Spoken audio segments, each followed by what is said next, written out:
નમસ્કાર. Standard 11 physics chapter 4 સમતલમાં ગતિની વિડીયો લેક્ચર સિરીઝમાં આજે પાર્ટ 2 જોઈએ. આ પાર્ટમાં આપણે લેસનનો મુદ્દો 4.3 વાસ્તવિક સંખ્યા વડે સદિશનો ગુણાકારથી શરૂઆત કરીશું. જો સદિશ એને વાસ્તવિક સંખ્યા લેમડા વડે ગુણાકાર કરીએ તો મળતા પરિણામી સદિશનું મૂલ્ય લેમડા ગણું થાય છે. અને જો લેમડા ઇઝ ગ્રેટર દેન 0 હોય તો તેની દિશા સદિશ એની દિશામાં હશે. અહીં મોડ્યુલસ ઓફ લેમડા સદિશ A is equal to lambda into modulus of સદિશ એ.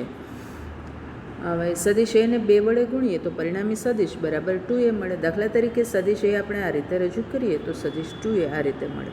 અહીં સદિશ 2aની દિશા એ સદિશ એને સમાંતર છે, પણ જો સદિશ એને -1.5 જેવી વાસ્તવિક સંખ્યા વડે ગુણીએ તો પરિણામી સદિશનું મૂલ્ય 1.5a થશે, પણ એની દિશા એ સદિશ એથી વિરુદ્ધ દિશામાં હશે અને આપણે પરિણામી સદિશ બરાબર -1.5a લખી શકીશું. દાખલા તરીકે આ સદિશ એ છે અને આ સદિશ -1.5a છે.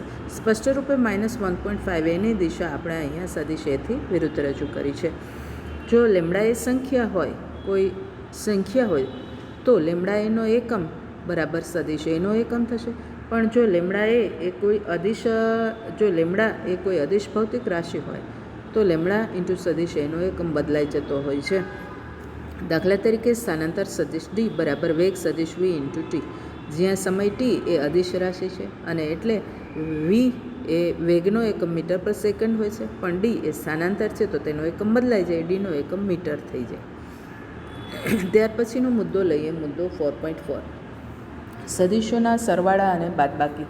અત્યારે આપણે આલેખની રીતથી આ સરવાળા અને બાદબાકી જોઈએ છીએ. આપણને સદિશો આપ્યા છે સદિશ એ અને સદિશ બી. હવે આપણે આ બંને સદિશોનો સરવાળો કરીને પરિણામી સદિશ આર મેળવવો છે. તો એના માટે આપણે ભૂમિતીય રીત અથવા આલેખની રીત જોઈએ તો પહેલાં કોઈ એક બિંદુ ઓ પસંદ કરવું પડે અને ઓથી શરૂ થતો સદિશ ઓપી બરાબર સદિશ એ દોરવો પડે. સદિશ ઓપી બરાબર સદિશ એ દોરવો પડે.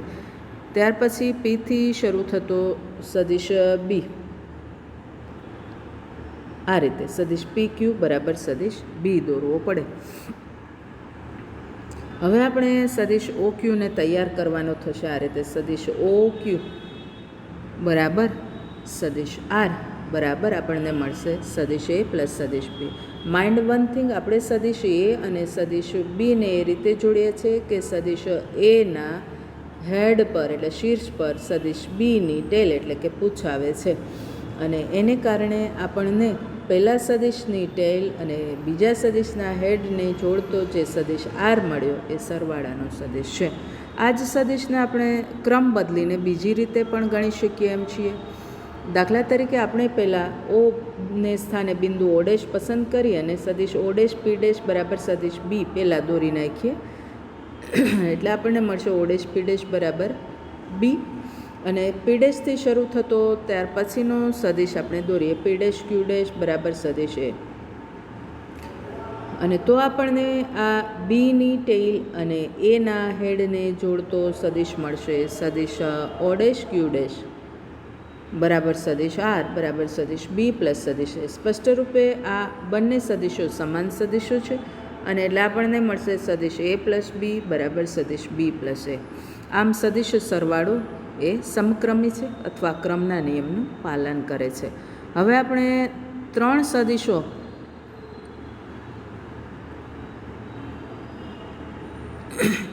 નો સદિશ સરવાળો લઈએ.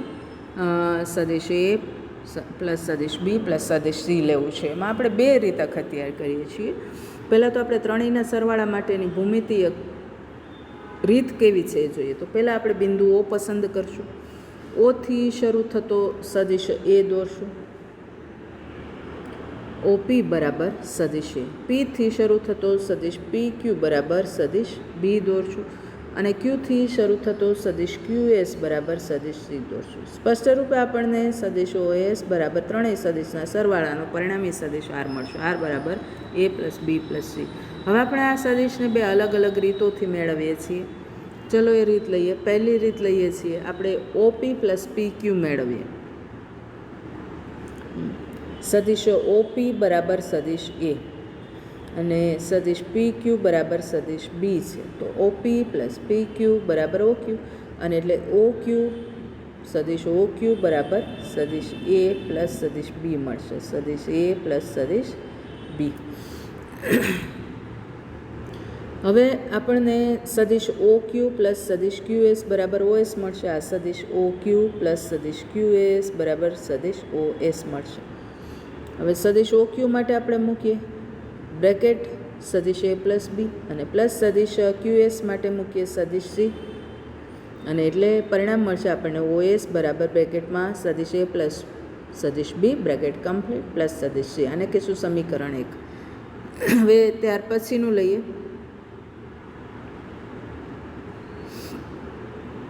આમાં આપણે પહેલાં લઈશું પી ક્યુ પ્લસ સદિશ ક્યુ એસ બરાબર સદિશ પી એસ.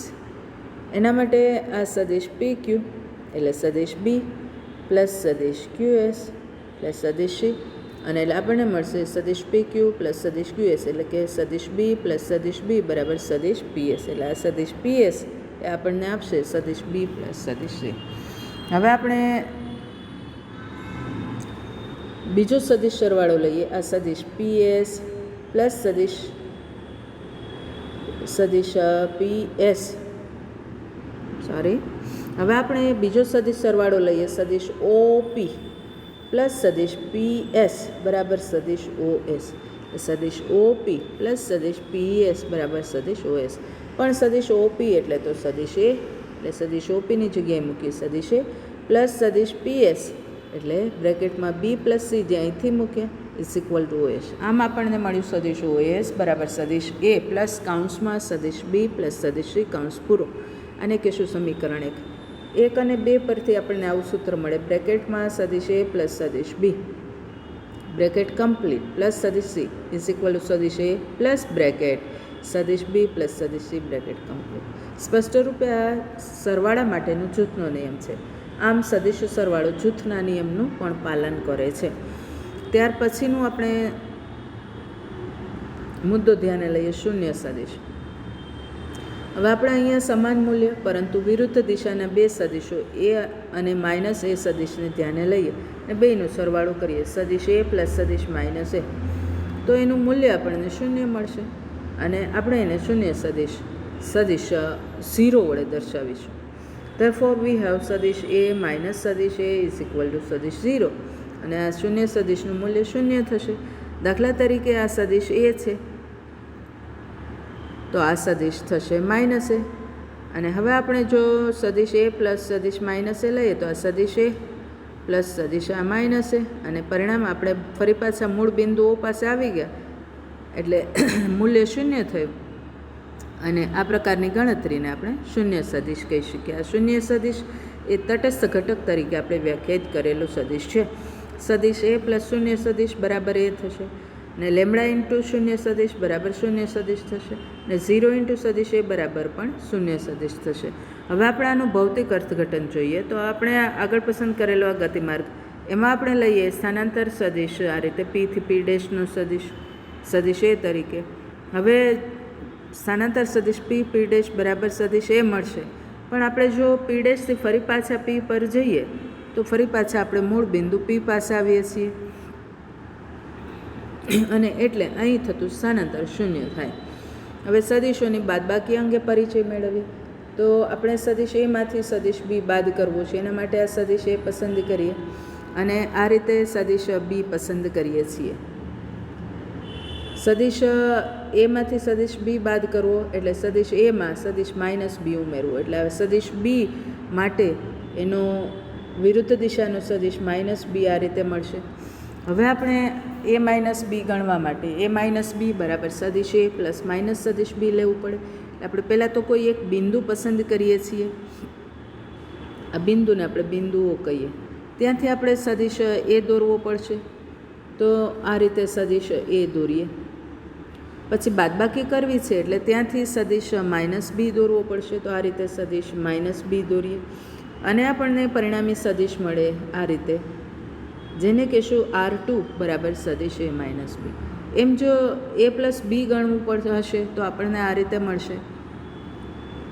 સદિશ એના અંત્ય હેડથી સદિશ એના હેડથી આપણે સદિશ બી રજૂ કરીએ અને આપણને પરિણામી સદિશ મળે સદિશ એ પ્લસ બી રૂપે આ દિશામાં R1 બરાબર સદિશ એ પ્લસ સદિશ બી. આકૃતિમાં આપણે અહીંયા R1 બરાબર સદિશ એ પ્લસ બી રજૂ કર્યો છે, એમ R2 બરાબર સદિશ એ માઇનસ બી રજૂ કરેલો છે. આપણને સદિશ બાદબાકી જોઈતી હશે તો આ રીતે આપણે મેળવી શકીશું. એમાંથી સદિશ બી બાદ કરવો હોય તો સદિશ એમાં સદિશ માઇનસ બી ઉમેરીને આપણે બે સદિશોની બાદબાકી મેળવી શકીએ છીએ. સદિશ સરવાળાની હવે બીજી રીત ધ્યાને લઈએ, સમાંતર બાજુ ચતુષ્કોણની રીત. અહીં બે સદિશો સદિશ એ અને સદિશ બીનો સદિશ સરવાળો કરવો છે. એના માટે આપણે બંને સદિશોને એક સામાન્ય આરંભ બિંદુ ઓથી એ રીતે દોરીએ કે સદિશ ઓ પી બરાબર સદિશ એ થાય. હવે ઓથી જ શરૂ થતો સદિશ ઓ ક્યુ એ રીતે દોરીએ કે સદિશ ઓ ક્યુ બરાબર સદિશ બી થાય. હવે આપણે સમાંતર બાજુ ચતુષ્કોણ ઓ પી એસ ક્યુ પૂર્ણ કરીએ. ઓ પી એસ ક્યુ સમાંતર બાજુ ચતુષ્કોણ પૂર્ણ કરીએ. આમાં વિકર્ણ ઓ આર ધ્યાને લઈએ તો આ ઓ એસ ધ્યાને લઈએ તો વિકર્ણ ઓ એસ બરાબર સદિશ આર બરાબર સદિશ એ પ્લસ બી મળે છે. રિપીટ, આ બંને સદિશો જ્યાંથી દોરવાના શરૂ કર્યા છે એ સામાન્ય ઉદ્ગમ બિંદુ ઓને સમાવતો વિકર્ણ ઓ એસ એ સરવાળાનો સદિશ આપણને આપે છે.